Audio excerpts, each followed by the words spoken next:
রাসূল সাল্লাল্লাহু আলাইহি ওয়াসাল্লামের ঘরে একজন কালো সাহাবী এসেছেন। মা আয়েশা বলছেন, ইয়া রাসূলুল্লাহ, একজন কালো মানুষ এসেছে। রাসূল সাল্লাল্লাহু আলাইহি ওয়াসাল্লাম বললেন, আয়েশা, কথা উড্র করো, তোমার এই কথাতে পুরা সাগর ভর্তি হয়ে গেছে। বলছি, ইয়া রাসূলুল্লাহ, লোকটা তো কালো। বলছে, না, তুমি এটা বলবা না। এটা যদি কেউ শুনে, কালো মানুষের যদি আপনি কালো কন, ও খুশি হবে না বেজার? কথা কন না কেন? একজন কালো মানুষকে যদি কেন আপনি কন যে কালু ভাই কেমন আছো, ও খুশি হবে? কারণ ও কি নিজেকে ও কালো বানাইছে? কালো বানাইছেন কে? তাহলে আপনি কাকে চিৎকারি করলেন? খবরদার। আর যদি তার মধ্যে না থাকে যে গালি দিয়েছেন, মিথ্যা তহমত দিলেন, আপনার দুনিয়াও শেষ, আখিরাতও শেষ। আল্লাহ আমাদেরকে বোঝার তৌফিক দান করেন। এখন মুমিন হইতে রাজি আছেন তো? কে কে রাজি দেখি হাত তোলেন। কষ্ট পাচ্ছেন? এত রাতে তো রাসূল আলোচনা করতেন না। আল্লাহ এই হাতগুলো কবুল করেন। আমি একটু হাত তুলি যাতে আপনার না ঘুমান। ঘুমাবেন না? হ্যাঁ, কথা ঢুকবে তো মাথায়। রাসূল কখনো এশার পরে কথা বলতেন না, কখনো না। জীবনে একটা মাহফিল এশার পরে করেন নাই। নান কানা ইয়াকরাহুন নাওম ক্বাবলা আল-ইশা ওয়াল হাদিসা বাদা। এশার আগে ঘুম অপছন্দ করতেন, এশার পরে কথা অপছন্দ করতেন। রাহমাতাল লিল। এখন আল্লাহ আপনাদেরটা ক্রয় করবেন। ইন্নাল্লাহ আশতারা মিনাল মুমিনিনা আনফুসাহুম। আগে তোমার নফস তিনি কিনবেন, কারণ এই নফসটা তিনি দিয়েছেন, আবার তিনি আপনার কাছ থেকে কিনতে যাচ্ছেন।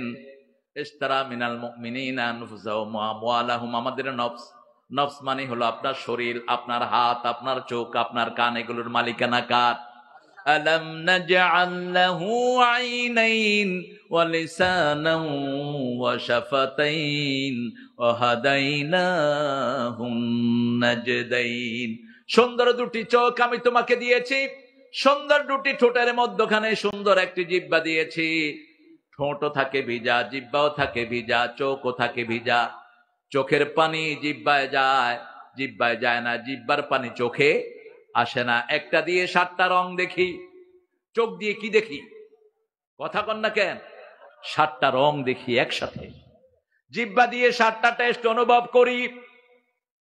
যে কোনো জিনিস জিহ্বায় দিবেন, এটা টক না বাসি জিহ্বা বলে দেয়, এটা মিষ্টি না ঝাল জিহ্বা বলে দেয়, এটা গরম না ঠান্ডা জিহ্বা বলে দেয়, এটা বাসি না ভালো কে বলে দেয়? জিহ্বা। জিহ্বার পানি আর চোখের পানির মধ্যে হাজার পার্থক্য। চোখের যেই পানি, এই পানি এত দামি পানি, চোখের পানি যখন শুকিয়ে যায়, আমাদের দেশে এই পানিগুলো হয় না, জার্মানে হয়। জার্মান থেকে চোখের পানি নিয়ে আসতে হয়, ওটা ঢুকানো হয়। কি এলিমেন্ট দিয়ে আল্লাহ বানিয়েছেন? এতদিন চোখ পানিতে ভিজে থাকে, কিন্তু চোখ পচে যায় না।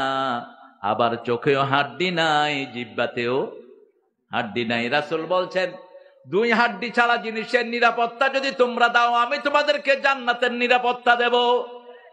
আজমান আলাকুমুল জান্নাহ। 2 ঠোঁটের মধ্যখানে যেটা, 2 উরুর মধ্যখানে যেটা, এই 2টার নিশ্চয়তা যদি কেউ দিতে পারে, তাকে আল্লাহ জান্নাতের নিশ্চয়তা দিয়ে দিবেন বলেছেন মুহাম্মদ সাল্লাল্লাহু।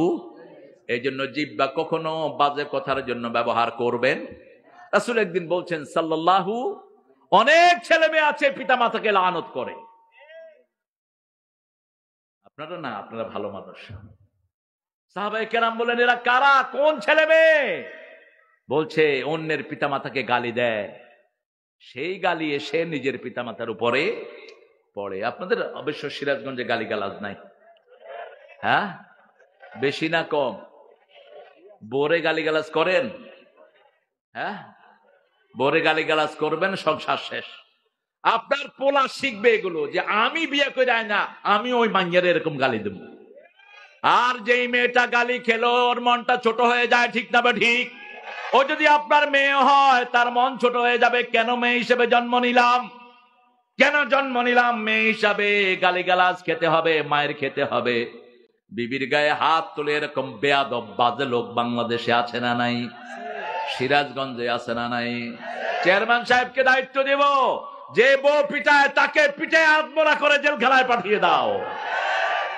পিটানোর দায়িত্ব দিছে কে তোকে? কোথায় পেয়েছিস?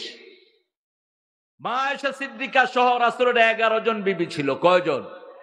11 জন বিবি বলছেন, কোনদিন আমাদেরকে চোখ রাঙিয়ে কথাও বলেন নেই।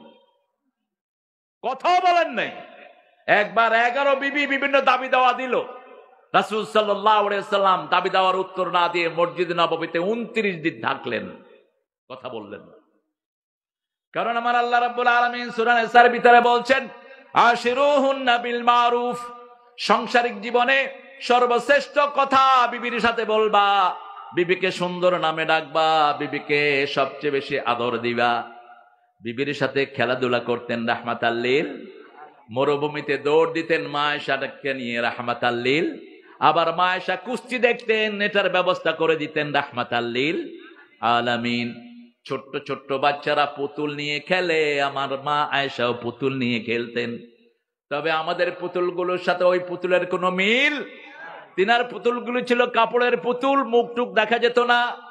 তিনি একবার একটা ঘোড়া বানালেন, একটা ঘোড়া মা ফাতেমা বানালেন, ফাতেমা বানিয়ে মা আয়েশা বানালেন, ওটার ঘোড়ার ডানা দিলেন, কাপড় দিয়ে ডানা দিয়েছেন, মুখ বোঝা যায় না। তো ওই যে বেড়ার রেলিং থাকে না, এটা কি বলেন আপনারা, বেড়ার উপরে জিনিস রাখি না আমরা অনেক সময়, ওখানে রেখেছেন। হ্যাঁ, কি সিলিং? এই তো, বাংলা জানে না, ইংরেজি জানে সবাই। ভালো ছেলে পেলে তো বিশাল শিক্ষিত। ইউনিভার্সিটি চিনে, বিশ্ববিদ্যালয় চিনে না। রিক্সাওয়ালারে কয় বিশ্ববিদ্যালয়ে যাইবা, কয় না চিনি না। চিন্তা করলো কিরে বিশ্ববিদ্যালয় এত কাছে, এগুলো বিশ্ববিদ্যালয় চিনে না। কয় ছেলে ইউনিভার্সিটিতে যাবেন, কয় ইংরেজি কন কেন, বাংলা কইতে পারেন না? মানে ইউনিভার্সিটি হলো বাংলা আর বিশ্ববিদ্যালয় হলো ওর কাছে ইংরেজি। যেমন আমরা যদি চেয়ারের বাংলা কই, কেউ চিনবে? চেয়ারের বাংলা কি? কেদারা। যদি কয় কেদারা ম্যান, কেদারা মানুষ, কেউ কে না কে আছে। আর যদি কেন চেয়ারম্যান, তাহলে আমার প্রামাণিক ভাই, এটার বাংলা কি? কেদারা মানুষ। তো কেদারা মানুষ করলে মানুষ পুষতো না, কি এর কেদারা মানুষ, এটা এটারে। কিন্তু যখনই চেয়ারম্যান, যদি কোন যে আপনার মাথায় বসার জায়গা আছে, কিচ্ছু বলবে না। আর যদি কোন সিট আছে, কি বলেন, কিলে হবে কিনা? বিশাল কিলাকিলি। মা আয়েশা সিদ্দিকা রাদিয়াল্লাহু আনহা বিয়ে হয়েছে কয় বছরে? 9 বছরে রাসূলের ঘরে এসেছেন। আগ হয়েছে 6 বছরে, মুসলিম শরীফের বর্ণনা। এখন মেডিকেল সায়েন্স বলছে 9 বছরে মেয়ে বালেগা হয়। আপনার 9 বছরের মেয়েকে পর্দা ছাড়া বাহিরে বের করবেন না। আপনার 9 বছরের মেয়েকে হাফ প্যান্ট পরায়া কোথাও পাঠাবেন না। আপনার 9 বছরের মেয়েকে বোরকা ছাড়া বাহিরে দিবেন না, লম্বা ড্রেস ছাড়া পরাবেন না। কি হয়েছে? তা সবাই দাও, আরে দাও ফালা, লোকেরা খাবে তো। আমাদের কিছু হুজুর আছে ভালোই চা খায়, আমার খাওয়া টাওয়া লাগে না খুব একটা। একটু অনুমতি দিয়েন আপনারা সুযোগ মতো। হ্যাঁ, খাবো, চোখ দিবেন না তো আবার। আল্লাহ কবুল করুক। কত বিনয়ী রাসূল, কিন্তু সমাবেশে খেলে সবাইকে দিয়ে খেতেন, আর নইলে খেতেন না। যেমন আসরের নামাজ পড়লেন আবু হুরায়রা রাদিয়াল্লাহু আনহু, তিনি বলছেন আমার ক্ষুধায় পেট অস্থির হয়ে যাচ্ছে, আমি খুব কাতরাচ্ছি ক্ষুধায়। আমি আবু বকর রাদিয়াল্লাহু আনহুকে সালাম দিলাম, উনি সালামটা নিয়ে চলে গেছে। ওমর ফারুককে সালাম দিলাম, সালাম নিয়ে চলে গেছেন। রাসূল সাল্লাল্লাহু আলাইহি ওয়াসাল্লাম আগেই আমাকে সালাম দিয়ে দিলেন, আর বললেন আবু হুরায়রা মনে হয় কিছুই খাওনি, নামাজের পরে আমার সাথে দেখা করো। আবু হুরায়রা রাদিয়াল্লাহু আনহু বলছেন নামাজ পড়ে আমি রাসূল সাল্লাল্লাহু আলাইহি ওয়াসাল্লামের ঘরে গেলাম। রাসূল সাল্লাল্লাহু আলাইহি ওয়াসাল্লাম বললেন, ও আয়েশা ঘরে কি আছে? অর্ধেক গ্লাস দুধ। এবার আবু হুরায়রাকে রাসূল সাল্লাল্লাহু আলাইহি ওয়াসাল্লাম বললেন, মসজিদ নববীতে যত না খাওয়া মানুষ আছে সবাইকে নিয়ে আসো। আবু হুরায়রা রাদিয়াল্লাহু আনহু বলছেন আমার মনটা খারাপ, অর্ধেক গ্লাস দুধ আমি খাবো কি, মানুষকে দিব কি? কিন্তু রাসূল সাল্লাল্লাহু আলাইহি ওয়াসাল্লাম বলছেন হুকুম অমান্য করার কোনো উপায়। আমি আসলাম, প্রথম আমাকে বললেন ইশরাবি ইয়া আবা হুরায়রা, আবু হুরায়রা তুমি পান করো। আমি পান করা শুরু করলাম, হাত্তা শাবিআত ফামি ইয়াদি বাতনি। খেতে খেতে আমার মনে হলো আমার পেট, আমার চোখ, আমার হাত পা সব যেন দুধে ভরে গেল। কিন্তু যেখানে দুধ সেখানেই। সবাইকে খাওয়ালেন, সবাইকে খাওয়ানোর পরে পান করলেন রাহমাতাল লিল আলামিন। ইসলাম আছে যেখানে বরকত আছে সেখানে, ইসলাম নাই যেখানে বরকত নাই সেখানে। মা আয়েশা সিদ্দিকা রাদিয়াল্লাহু আনহা 9 বছর বয়সে রাসূলের ঘরে বিবি হয়ে আসলেন। এই মা আয়েশার সাথে পুতুল খেলতেন ওনার বান্ধবীরা। যখন বান্ধবীরা ওনার ঘরে আসতেন, রাসূল ওই বান্ধবীদেরকে ঘর ছেড়ে দিয়ে তিনি মসজিদ নববীতে চলে যেতেন আর বলতেন, তুমি তোমার বান্ধবীদের কাছে আনন্দ করো। রাসূল সাল্লাল্লাহু আলাইহি ওয়াসাল্লামের চোখে ওই যে ঘোড়াটা পড়লো, রাসূল সাল্লাল্লাহু আলাইহি ওয়াসাল্লাম বলেন, আয়েশা ওটা কি? কয় এটা ঘোড়া। কয় ঘোড়ার ডানা কেন?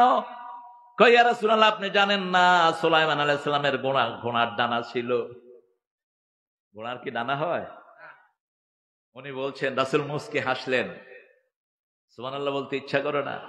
কোন বাচ্চার আবদারকে তিনি কখনো ফেলে দিতেন না।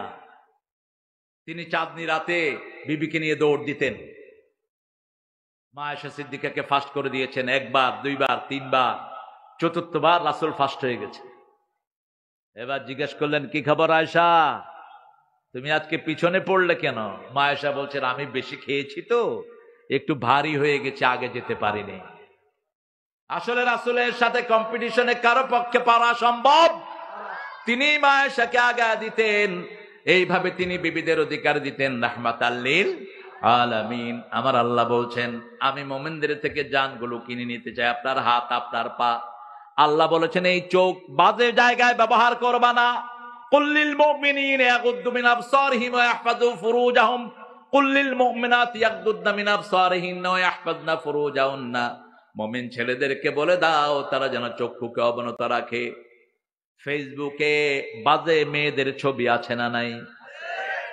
একটু কম কইলেন মনে হয়। টিকটকে আছে না নাই? তা আপনি ঈমান রক্ষা করবেন কেমনে? মুহূর্তের মধ্যে তো আপনি বেঈমান হয়ে যাচ্ছেন। আপনি কিসের সালাত আদায় করেন? আপনার সারা দিনের নামাজ হলো আধা ঘন্টা, আর ফেসবুকে তুমি পড়ে থাকো 6 ঘন্টা। কিভাবে তুমি মুমিন বলে দাবি করবা? তোমার হাত তোমার না, এই হাত দিয়ে তুমি বাজে লেখা লিখতে পারো না। এই হাত কিয়ামতের ময়দানে তোমার বিরুদ্ধে কথা বলবে, ঠিক না ঠিক? এই হাত দিয়ে তুমি জমির আইল ঠেলেছো, এই হাত দিয়ে তুমি একজনের চাকরি খেয়েছো, এই হাত দিয়ে কারো গায়ে আঘাত করেছো, এই হাত দিয়ে বিবির গায়ে সিগারেটের আগুন জ্বালিয়েছো, এই হাত দিয়ে শ্রমিকের গায়ে আঘাত করেছো। কিয়ামতের ময়দানে এই হাত আল্লাহর কাছে কথা বলবে। মুখকে আল্লাহ সিল মেরে দিবেন আর বলবেন, আল-ইয়াউমা নাখতিমু আলা আফওয়াহিহিম ওয়া তুকাল্লিমুনা আইদিহিম ওয়া তাশহাদু আরজুলুহুম বিমা Kanu ইয়াকসিবুন। Today I will seal upon your mouth, your hand will speak out, your 2 feet will be the witness for that. What have you done in your lifetime? আজকে আমি তোমার মুখে সিল মেরে দিলাম, মুখগুলো মিথ্যা কথা বলবে। কারণ আল্লাহর বিচারের সাথে দুনিয়ার বিচারের কোনো মিল। আলাম ইয়াকুন লাহু কুফুয়ান আহাদ, কোনো কিছুরই মিল নাই। দুনিয়ার বিচারে জবান খোলে, ঠিক না ঠিক?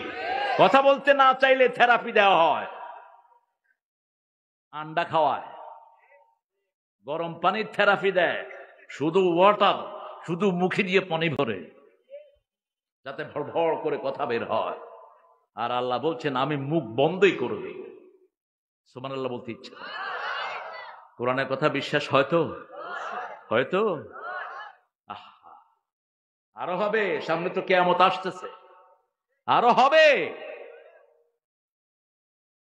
মুখ বন্ধ করে দিবেন। হাতকে বলবে, কি কি বেয়াদবি তোমাকে দিয়ে করেছে বলো।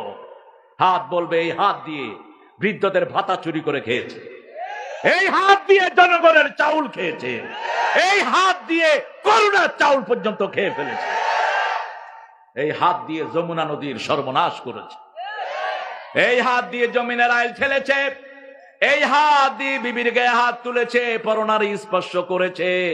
আজকের মেডিকেল সায়েন্স বলছে, একজন মানুষ সারা জীবন যা কাজ করে তার সবটাই হাতে থেকে যায়।